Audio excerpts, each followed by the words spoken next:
नमस्कार। आइए सुनते हैं गौरा पंत शिवानी जी द्वारा लिखी गई कहानी अपराधी कौन। अमला बार बार बाहर आती और अपने सजे बंगले की अनूठी सज्जा देखकर स्वयं ही मुग्ध हो जाती। रंगीन नीली मध्यम रोशनी के लट्टू पेड़ की हर पत्ती पर जुगनू बने चमक रहे थे। शामियाने की रंगीन छाह में कई सोफे और कुर्सियां मंडलाकार घेरे में रखवाते श्याम बिहारी एक साथ कई निर्देश देते किसी कुशल बैंड मास्टर की भांति हवा में दोनों हाथ उठा उठाकर गिरा रहे थे। अमला को पति की हड़बौंग देख हंसी आ गई। एक तो वैसे ही सामान्य सी घटना से उत्तेजित हो उठते थे, उस पर आज पहली पुत्री का विवाह था। वह पति से कहीं अधिक मात्रा में आश्वस्त हो बारात की प्रतीक्षा कर रही थी। आखिर घबराती भी क्यों, सभी कुछ तो दे रही थी। कनक को फ्रिज, रेडियोग्राम, फिएट और फिर एक तगड़ा सा चेक। बीसियों भूखी शेरनी सी माताओं के मुख से वह अपने भावी जमाता का पुष्टग्रास लुभावने दहेज के बूते ही तो छीन पाई थी। उसकी कनक सावली थी, पर इस युग में क्या जमाता भावी पत्नी का रंग देखता है। उसे तो अब भावी ससुर के ओहदे का रंग ही अधिक आकर्षित करता है। जहां तक इसका प्रश्न था, श्याम बिहारी अपने ओहदे के चोखे रंग से किसी भी सुपात्र को चुंबक की भांति खींच सकते थे। एक तो वे कमिश्नर थे, उस पर आईसीएस। हम आईसीएस अब रीवा के अलभ्य सफेद शेरों की भांति अपनी वंश वृद्धि की क्षीण संभावनाओं के कारण अनमोल हो उठे हैं। ये प्रायः ही हंसकर अमला से कहते रहते। आज तो उन्हें बात करने की भी फुर्सत नहीं थी। सुबह से जनवासे का ही प्रबंध देख रहे थे। नाऊ, तंबोली, धोबी सबके तंबू तन चुके थे और तीनों किसी अंतर्राष्ट्रीय प्रदर्शनी के से विभिन्न स्टॉल में खड़े अधिकारियों की ही तत्परता से मुस्कुराते खड़े थे। यह भी इस अनोखे युग का एक अनोखा रिवाज चल पड़ा था। आएंगे छैला बाराती बनकर, पर दर्जनों घड़े से निकाले गए सूट इस्त्री करवाने कन्या के पिता के यहाँ ही लाएंगे। जिसे देखो वही हजामत बनवाने बैठ जाएगा, चाहे घराती हो या बराती। मुफ्त का चंदन घिसमेरे नंदन इसी को कहते हैं। कहीं बारातियों के आने के पहले ही सब पान निगोड़े घर के ही मेहमान न चढ़ डालें। अमला मन ही मन भुनभुना रही थी। एक तो घर के ही मेहमान ने 4 दिनों से उसका पटरा बैठा दिया था। 5 दर्जन तो बच्चे ही भिनभिना रहे थे। उस पर देवरानी, जेठानी और चचेरी ममेरी नंदों के नखरे दे उसका खून खौल रहा था। इसी से भागकर बाहर आ गई थी। बरेली वाली ममिया सास को लहसुन प्याज की बदबू से दिल के दौरे पड़ने लगते थे। उनका कमरा अलग करके उठी ही थी कि 2 चचेरी नंदों में बच्चों को लेकर भयानक युद्ध छिड़ गया था। दोनों सगी बहनें थीं, पर आज आमने सामने तनी रणचंडी ही तो बन गई थीं। उन्हें छुड़ाकर अलग किया तो उसकी स्विस भाभी एक ही पेटीकोट और बिना बाहों का ब्लाउज पहने अर्धनग्ना अवस्था में अर्दली चपरासियों के सामने ही उसे साड़ी पहना देने का अनुरोध करने आधम की। पिछले माह उसका छोटा भाई विदेश से एक लंबा तंगड़ी ब्याह लाया था। क्या करती बेचारी अमला, भाई को बुलाती और भाभी को कैसे छोड़ देती। उसकी ताड़ सी देह में साड़ी लपेटना आकाश में चंदोवा टाकना था। साड़ी पहनते ही वह चटपट बाहर निकल आई थी। बारात भी तो आती ही होगी। उसने घड़ी देखी, अभी देर थी, पर बारात के आने से भी अधिक चिंता उसे एक और व्यक्ति के आने की थी, और वह थी उसकी फ्रांस प्रवासिनी ननद मीना, जो पूरे 20 वर्ष बाद मायके लौट रही थी। कभी यह ननद उसकी प्राण प्रिया सखी थी, वही उसे सिराखों पर बिठाकर इस गृह में लाई थी। उसकी सास ने तो दूसरी लड़की पसंद की थी। कुछ दिनों तक दोनों की मैत्री मोहल्ले भर की स्त्रियों के हृदयों में विष घोलती रही। दोनों एक से कपड़े पहनती, हंसती, खिलखिलाती, एक दूसरी को बाहों में लिए फिरती रहीं। फिर जैसा प्रायः ऐसी प्रगाढ़ मैत्री का अंत होता है, वैसा ही हुआ। अचानक दोनों में ऐसी ठनकी कि आंखों ही आंखों में नंगी तलवारें लपलपाने लगी और 2 टूटे हृदयों की दरार मीना की विदा तक नहीं जुड़ी। झगड़े का सूत्रपात हुआ था आभूषणों को लेकर। मीना की विधवा माँ का पूरा गहना एक सामान्य सी पोटली में बंधा काठ के बक्स में पड़ा रहता। कई बार पुत्र के समझाने पर भी वे बैंक में रखने को राजी नहीं हुई, तो खींचकर श्याम बिहारी ने कहना ही छोड़ दिया। पर इधर उनका अधिकांश समय तीर्थ यात्रा में ही निकलने लगा था और वे एक एक कर अपने आभूषण कभी बद्रीनाथ चढ़ाती, कभी रामेश्वरम। एक दिन अमला और मीना ने मंत्रणा की, जैसे भी हो अम्मा के इस धार्मिक औदार्य के सैलाब को बांधना ही होगा। अम्मा जी, अब मीना की सगाई हो गई है, आप ऐसे गहने मत लुटाइए, अमला ने एक दिन सास को टोक दिया। हाँ अम्मा, आज फैसला कर ही दो, क्या मुझे दोगी और क्या भाभी को। मुंह लगी मीना ने दोनों बाहें अम्मा के गले में डाल दी। कहीं ऐसा न हो कि कभी इस करमजली पोटली के पीछे हम दोनों लड़ पड़े। अमला हो होकर हंस उठी थी। तब तक दोनों ननद भाभी अटूट मैत्री के इस रस सागर में आकंठ डूबी थीं। किसी के कलह की काल्पनिक संभावनाओं का प्रसंग भी हास्यास्पद लग उठा था। ला मरी, निकाल ला पोटली, आज ही बाट बूट कर झगड़ा निपटा दूं। अम्मा ने चाबी का गुच्छा हंसकर पटक दिया था और मीना चटपट पोटली निकाल लाई। उफ, कैसे कैसे भारी गहने थे। टोंक, मगर, अनंत, जयपुरी झूमर, रामपुरी मछलियां, चंद्रहार, बेसर और कुंदन की पहुंची। मीना के नाना सिविल सर्जन थे, अम्मा इकलौती पुत्री थीं। इसी से नाना ने गहनों से लाद दिया था। सबसे विलक्षण आभूषण था एक लंबी नीली मखमली डिबिया में बंद नागिन के आकार की लचकती करधनी। उसकी जालीदार नक्काशी पहले भी कई बार ननद भाभी को झुमा चुकी थी, पर तब ईर्ष्या का सर्प फन फैलाकर दोनों में से एक को भी डसने नहीं दौड़ा था। आज दोनों के कलेजे एक साथ धड़क उठे। पता नहीं अम्मा करधनी किसे देंगी। मीना सोच रही थी, मैं तो अम्मा की इकलौती बिटिया हूँ, करधनी मुझे ही देंगी। अमला सोच रही थी, कितने अरमानों की बहू हूं मैं, करधनी हो ना हो मेरे ही हिस्से में आएगी। अम्मा की ख्याली हंडिया में उधर उबाल पर उबाल आ रहे थे। सब गहना मन ही मन बांट चुकी थी, पर दोनों की तृष्णा के प्राण उनकी करधनी पर ही अटके हैं। वे जान गई थीं, बेटी तो पराया धन है, कल परसों ब्याह होगा तो पराई हो जाएगी। जिंदगी तो उसे बहू के साथ ही काटनी थी। फिर करधनी भी साधारण नहीं थी। एक चिररुग्ण जड़िया को मीना के नाना ने उसका खोया पौरुष लौटा दिया था।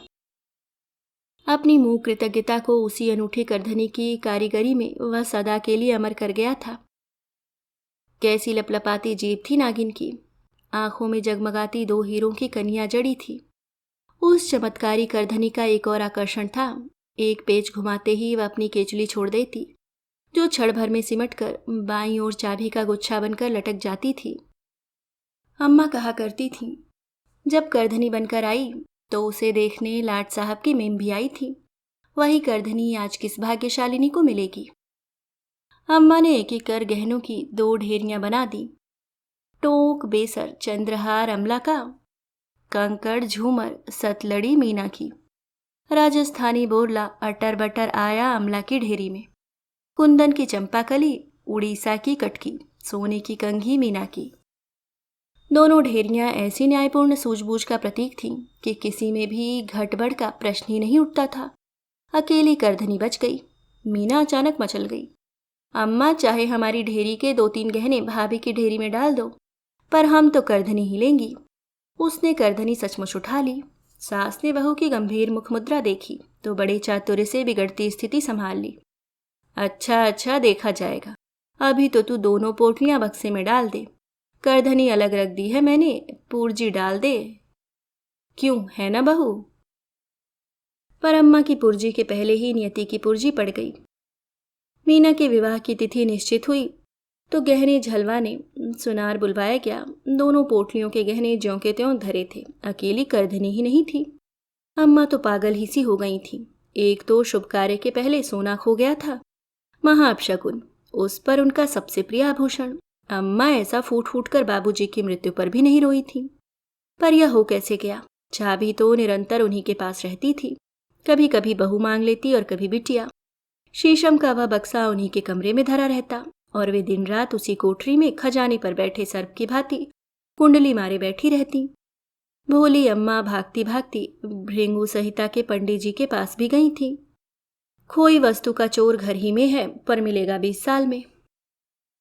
भाड़ में जाए करधनी। मीना के आंसू टपकने लगे थे। 20 वर्ष तक क्या उसकी कमर ऐसी ही लचीली रह जाएगी? क्या करेगी करधनी का जब कमर ही नहीं रहेगी? फिर बेचारी रिक्त कमर लेकर ही ससुराल चली गई थी। ससुर फ्रांस में इत्र के प्रसिद्ध व्यवसायी थे। पति के साथ मीना ने स्वदेश त्याग दिया। धीरे धीरे वह माँ, भाई, भाभी सबको भूल गई, पर करधनी को नहीं भूल सकी। इतना वह खूब समझती थी कि चतुरा नटिनी सी भाभी की फुर्तीली उंगलियों ने ही भोली अम्मा की चाबी तिड़ीकर रात ही रात में करधनी गायब कर दी थी। आज पूरे 20 वर्ष पश्चात वह भाई का पत्र पाकर स्वदेश लौट रही थी। अम्मा अब नहीं रही, पर फिर भी मायका मायका ही था। भैया को देखा तो वह रही सही, पूर्व शत्रुता भी बिसर गई। भैया ने मूछें रख ली थी, कनपटी के बाल सफ़ेद हो गए थे और क्षण भर को उसे लगा जैसे बाबूजी ही हंसते खड़े हो गए हैं। और मौसी, कितना बुढ़ा गई थी मौसी, सामने के 2 दांत टूट गए थे, ठीक जैसे अम्मा की पोपली हंसी का नक्शा फिर से उतार कर रख दिया था विधाता ने। वह तो आंसू ही नहीं रोक पाई। क्यों री मुनिया, दामाद को नहीं लाई? मौसी ने पूछा। अरे मौसी, उन्हें क्या अपने कारोबार से फुर्सत रहती है? उसने बड़े गर्व से कहा और भाभी की ओर बाहें फैला दी। उसकी तन्वी भाभी बेहद फूल गई थी। करधनी धरी भी होगी तो इस विराट परिधि को कहाँ घेर पाएगी? उसे मन ही मन गहरा संतोष हो गया। उसकी कमर तो अभी भी विदेशी कॉर्सेट के बंधन में कसी उसकी कौमार्य अवस्था का 21 इंच घेरा निभा रही थी। तुम तो मीना वैसे की वैसी ही धरी हो। भाभी का कंठस्वर भी शरीर के साथ साथ मांसल हो उठा था। भतीजी कहाँ है मेरी? मीना ने बड़े लाड से पूछा और भाभी ने एक सावली सी लड़की को उसकी ओर ठेल दिया। मीना ने भतीजी का माथा चूमकर कहा, मेरी दिव्या से 1.25 महीने बड़ी है तू। उसे क्यों नहीं लाई बुआ? भतीजी ने पूछा। उसे अपनी दुकान सौंप आई हूँ रानी। एक दिन भी बंद रहती तो लाखों का नुकसान हो जाता। क्रिसमस आ रहा है। बुआ ने दर्पपूर्ण उक्ति से महिला वृंद को घायल किया और धम्म से कुर्सी पर बैठ गई। मीना की दुकान भारतीय वास्तव में फ्रांसीसी सुंदरियों के लिए एक बहुत बड़ा आकर्षण थी। भारतीय गहने, साड़ियाँ, आलता, नकली चोटियाँ, झूमर, यहाँ तक कि मांग भरने का सिंदूर और बिछुए का जोड़ा भी मिल सकता था वहाँ। कभी फ्रांस में इक्के दुक्के भारतीय विवाहों के लगन खुलते तो मीना ही दुकान की सुहाग पिटारी जुटाती। काश अम्मा की करधनी होती तो वह टिकट लगाकर प्रदर्शनी से ही माला माल हो जाती। ऐसी व्यावसायिक खटकेबाजी में उसकी कल्पना बेजोड़ थी। कुल जमा 3 दिन के लिए आई हूँ भाभी। इधर तुम्हारी रानी विदा हुई और मैं उड़ी फ्रांस को। अपने तीक्ष्ण रंगे नखों को उसने चिड़िया के उड़ जाने की मुद्रा में चमकाकर भतीजी को बुरी तरह प्रभावित कर दिया। जयमाल का समय हुआ तो अतिथियों की दृष्टि सलोनी दुल्हन के चेहरे पर टिकने के बजाय उसकी प्रौढ़ा बुआ की सावली गर्दन पर जम गई। मीना एक अद्वितीय हीरों का हार पहने द्वार पर खड़ी मुस्कुरा रही थी। फुसफुसाहट तीव्र हो उठी। कैसे जगमगा रहे हैं, असली हीरे हैं। चल हट, विदेशी नकली हार भी ऐसे ही जगमगाते हैं। पिछले साल मेरा छोटा भाई मॉन्ट्रियल से लाया था। नहीं नहीं, फ्रांस में इनके ससुर का लाखों का व्यापार है। इनकी भी तो दुकान है। क्या बेचती है? हे, ईर्ष्यालु स्त्रियों का शिष्ट स्वर उनके कानों के पास ही सरक आया। पर उस जगमगाती बुलंद इमारत के सामने छोटे मोटे आभूषण पहने भड़कीली नारियों की आभा सहसा तुक्ष हो उठी, जैसे झोपड़ियों पर धरे दिए टिमटिमा रहे हों। क्यों री मुनिया, हार तो असली लगे है। 8-10 हजार का तो होगा ही। मौसी ने बड़ी ललक से हार के लोलक को हाथों में ले लिया। 80 हजार का है मौसी, मीना ने कुछ ऊंचे ही स्वर में कहा। अपने दामी आभूषण का मूल्य बताने में क्या कभी नारी चूकती है? फिर तो दूल्हे को देख ही कौन रहा था। आंखों ही आंखों में हार की आलोचना चल रही थी। कहा था ना मैंने, 80 हजार का है। ओह, सूरत तो 125 की भी नहीं है। पर एक एक कर झोपड़ियों के टिमटिमाते दिए बुझ गए। बुलंद इमारत जगमगाती रही। दूसरे दिन बारात विदा हो गई और अतिथियों के बिस्तर बंधने लगे। एक तो लड़की के विवाह की रौनक विद्युत छटासी क्षण भर में ही लुप्त हो जाती है। उस पर गृहस्वामिनी भी अतिथियों को रोकने के मूड में नहीं थी। मीना ने भी भाभी के तुच्छ स्वभाव को परख लिया था। उसने जाने का प्रसंग उठाया तो अमला ने औपचारिक स्नेह की सामान्य दलीलें दी, फिर मान गई। बाजार से तुम्हारे लिए मेवे और ताजी मिठाई लेती आऊं, कह वह झूला लेकर चली गई। तो मीना विवाह के भब्बभड़ के बाद पहली बार घर में अकेली रह गई। जाने के पहले मायके की ममता और घनेरी हो आई। घूम घाम कर वह अम्मा का बचा खुचा सामान देख रही थी और स्मृतियों के पट खुलते जा रहे थे। बाबूजी की आराम कुर्सी, अम्मा का पीढ़ा, उसका बोर्डिंग का सहचर काला स्टील का बक्सा। सहसा वह ठिठक गई। शीशम का वही बक्सा जिसके अभेद्य ताले को बिना खोले ही किसी कुशल हुडनी ने करधनी गायब कर दी थी। बड़े लाड से उसने ताले को हाथ में लिया और न जाने किस ममता के अदृश्य स्पर्श से ताला खट से खुल गया। शायद बाजार जाने की हड़बड़ी में भाभी ठीक से बंद नहीं कर पाई थी। देखूं भाभी इसमें अब क्या रखती हैं। मीना ने दोनों हाथों से भारी ठकना उठाया, पर क्या केवल इसी कौतूहल ने उसे प्रेरित किया। पुराना किनारी गोटा, टूटे प्लग और अम्मा का फुलवरी दुपट्टा, कैसी प्यारी प्यारी कस्तूरी की सी महक थी। ठीक अम्मा की देह, परिमल की सी परिचित लपट। बड़े लाड से भावुकता के आवेश में उसने दुपट्टे को गालों से लगाने को उठाया तो एक भारी सी पोटली भी उसी के साथ साथ उठाई। उसका कलेजा उछलकर बाहर आ गया। वही चमक दमक और वही चमकती आंखें। अनुभव हाथों के अनुभूत स्पर्श ने पेच घुमाया। क्षण भर में सरपणिकी के चुलचाबी का गुच्छा बनकर लटक गई। कुछ देर तक वह सोचती रही, फिर एक तड़प से करधनी लेकर उठ गई। काठ का बक्सा फिर ज्यों का त्यों ताला लटकाए निर्जीव बन गया। भाभी लौटी तो मीना अपनी साड़ियां तह कर रख रही थी। भोले चेहरे पर एक शिकन भी तो नहीं उभरी। हाय मीना, तुमने अभी से सामान बांध लिया? अमला ने पूछा और हाथ का बैग जमीन पर पटक ननद के गले में बाहें डाल धम्म से वहीं बैठ गई। हाय मत जाओ मीना, इतने सालों में तो लौटी हो, वह रुआसे स्वर में बोली। मन ही मन वह जानती थी कि ननद का एयर पैसेज भी बुक हो गया है और वह रुक नहीं सकती। इसी से वह दुलार भरा बनावटी आग्रह कर रही थी। मैं जानती हूँ। उसने रुमाल से आंखें पोंछी। तुम अभी भी हमसे रूठी हो? उस सड़बिल्ली करधनी का सत्यानाश हो जिसने हमें चीर कर धर दिया। तुम्हारे भैया की कसम खाकर कहती हूँ मीना, मैंने उस हरामखोर महाराजिन को रात के 2 बजे अम्मा के कमरे से निकलते अपनी आंखों से देखा था। सच भाभी? मीना को बड़ा आनंद आ रहा था। सांप का पैर आखिर सांप ही पहचानता है। फिर तुमने पकड़ क्यों नहीं लिया बज्जात को? हाय मेरा कलेजा तो तुम जानती हो एकदम पिद्दी का है। सोचा एक तो अम्मा के गौने में महाराजिनी आई थीं, उतना मानती थी अम्मा, कहीं करधनी नहीं निकली तब। भाभी के चेहरे पर ऐसा बचपना खेलने लगा जैसे दूध के दांत भी न टूटे हों। हाय रे मेरी पिद्दी, मीना ने बड़े लाड से भाभी को बाहुपाश में कस लिया। अब खबरदार जो उस करधनी का नाम लिया, मुझसे बुरी कोई नहीं होगी। हाँ सामान बांध लूं, फिर रात को खूब आराम से बातें करेंगे। करधनी सबसे नीचे धरी फ्रेंच शिफॉन की साड़ी के नीचे हीरों के हार के साथ कुंडली मारे पड़ी थी। उस रात को 12 बजे तक ननद भाभी बतियाती रहीं। हार सहेज कर रख लिया ना मीना, कहीं बटुए में ही धरकर तो नहीं भूल गई? बड़ी लापरवाह हो तुम, भाभी ने पूछा तो मीना अंधेरे ही अंधेरे में मुंह फेर कर मुस्कुरा ली। हाँ भाभी, वह तो मैंने कल ही सूटकेस में बंद कर लिया था। मैं तो आज तुम्हारे ही साथ सोऊंगी, पता नहीं फिर कब मिलना हो।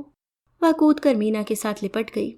सुबह उठी तो भाभी उठकर उसके साथ धरी जाने वाली पकवानों की टोकरी सजा रही थीं। भाई भाभी दोनों उसके साथ स्टेशन भी आए, पर तीनों ऐसे ठीक समय पर पहुंचे कि सामान लगाते ही गार्ड ने झंडी हिला दी। बड़ी हड़बड़ी में मीना द्वार पकड़कर ही खड़ी रह गई। अपने वातानुकूलित डिब्बे में वह अकेली थी।